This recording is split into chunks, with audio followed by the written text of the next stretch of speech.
was the General Survey Act, which allowed the Corps of Engineers to start networking and building roadways, canals, and just basic infrastructure for people to get around. The other was the Harbor and Rivers Control Act, which gave the Army Corps of Engineers control of all navigable waterways. So whether it be the improvement, the maintenance, the upkeep, everything that's needed, the Army Corps of Engineers was in charge of that. 1987 and to this day, the Army Corps of Engineers still intact. So we have what is known as a spillway. I'll explain it to you a little bit more. We're going to take a walk up here. But basically, it was the only time we'd ever had a spillway release. And all the spillway is designed for is to relieve pressure to keep the water from coming up over the top of the dam. 87, only time that's ever happened in the entire 60 plus years. Actually 2005 is an interesting flood event because we refer to their flood seasons.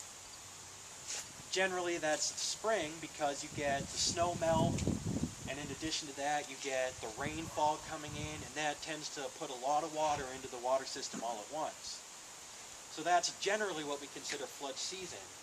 But the 2005 flooding was actually kind of like what we just had, where it came right in the fall. And it came because we just got hammered with a lot of rain all at once. And so whenever you do that, you get 4+ inches of rain. That really makes things come up really quickly. Especially, the reason that we're in flood control today is because as a precaution, we kind of shut down the floodgates here to kind of hold back some water to kind of keep Keene. We didn't really know how the ground and everything else was going to take it, because when the ground and everything is really dry, it can't absorb the water fast enough, and so that causes a lot of runoff, and that'll cause additional flooding. Thankfully, we had gotten a couple of really small rainstorms before we got all of this, which was just enough to make really the earth be able to absorb a lot more water than it otherwise would have. So the flooding that we actually got was actually minimal. And we actually probably didn't even have to shut down the gates, which is why today we're working on opening it back up, getting the flow going.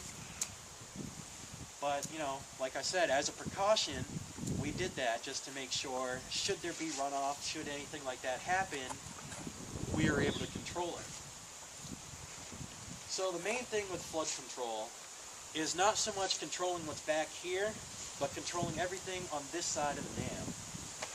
So, as I said, Keene's on a floodplain, and there's a lot of really small rivers and tributaries and everything else that flow around Keene and into Keene and come into the Ashwellet.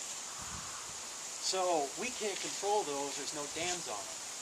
So what we do is, we control the water here on the Ashwellet, which then allows more or less water to flow into that, which then alleviates the water from the smaller rivers, which gives them, if we reduce the flow here, there's less water in the Ashwellet, so more water from these smaller streams can go into the Ashwellet without causing flooding. And that's really, that's flood control, that's what we do. So it's not so much the controlling of the reservoir so much as it's trying to watch what's going on in Keene. We have many different ways we do this. The wonder of technology. Just about everything now is computerized. So we have everything we need to read in Keene or anywhere else, we can get via a computer, telephone. So from our houses, we can actually check on everything that's going on in Keene. We have what are known as gauging stations throughout the watershed.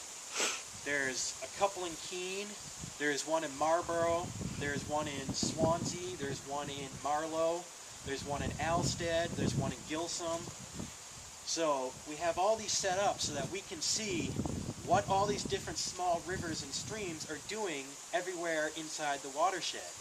And so that allows us to get an idea of whatever's going on down there so we can do what we need to do up here.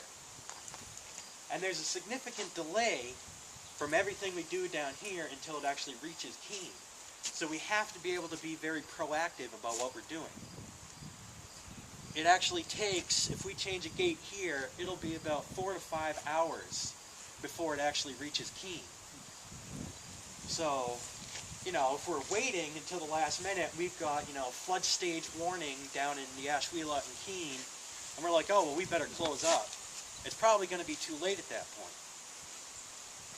And so we have, our regular hours are Monday through Friday, 7 to 3.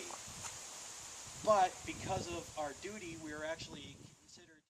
I was just wondering about the effects of your work as a result of Katrina. Did you have to do anything, revisit, make any assessments of your situation here? Well, we actually do that all the time anyways.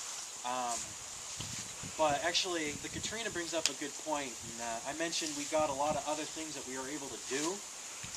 Part of the reason I like my job is because it's not really the same old thing every day. There's a lot of opportunities to do a lot of different things.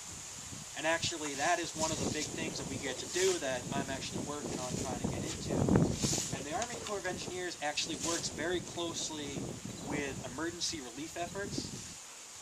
So, for instance, one of my coworkers is on what is known as the water team. It's New England's emergency response specialist. That's what, only New England is the only division that has this water team. So what they do is, any kind of emergency such as Katrina, they're the first responders. So they go out there, they get flown out, they drive out, whatever they have to do, and they work with organizing, unloading, and shipping out drinkable water. So basically they show up, FEMA gives them a list of all the different water trucks, where they're coming from. They got to find a place to meet the trucks, they got to find a place to unload the water, they got to count all the water, they got to make sure it's all there, and then they got to work on distribution. So that's one thing. For me, that greenhouse gas emissions, fuel efficiency, energy efficiency, things like that. But it's kind of at the project levels to kind of implement that as they will. Us here, we're kind of outdoorsy and kind of people anyways. So I think we are kind of like to try to be at the forefront of that kind of stuff. We are working on changing everything out, new windows, new doors, all this more efficient products, as well as we actually, we have a fleet of vehicles. We just got our first hybrid vehicle like a year ago. So that's, one thing that we're trying to do. We're trying to scale down our fleet, get smaller trucks,